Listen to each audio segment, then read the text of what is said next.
سعودی عرب میں غیر ملکیوں کے لیے اقامہ اور رہائشی قوانین واضح ہیں جن پر عمل کرنا سب کے لیے لازمی ہے۔ اس ویڈیو میں ہم آپ کو بتائیں گے کہ لیبر کورٹ میں کفیل کے خلاف مقدمہ دائر ہونے کی صورت میں کیا کفیل خروج نہائی لگا سکتا ہے۔ جوازات کے مطابق خروج نہائی ویزے کی مدت 60 دن ہوتی ہے۔ اس دوران سفر کرنا لازمی ہے۔ جہاں تک لیبر معاملات میں اختلافات ہونے کا سوال ہے تو اس بارے میں وزارت محنت و افرادی قوت کی لیبر کورٹ سے رجوع کرنا بہتر ہوگا۔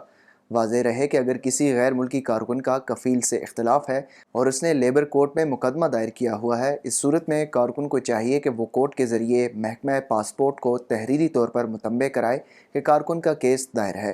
اس کا خروج نہائی اس وقت تک نہ لگایا جائے جب تک کیس کا فیصلہ نہیں ہو جاتا۔ ایسا کرنے پر کارکن کے حقوق محفوظ ہو جاتے ہیں اور جوازات بھی وزارت افرادی قوت کی جانب سے ملنے والی ہدایات پر عمل کرنے کی پابند ہوتی ہے۔ اس حوالے سے مزید تفصیلات جاننے کے لیے آپ وزٹ کر سکتے ہیں ہماری ویب سائٹ urdunews.com۔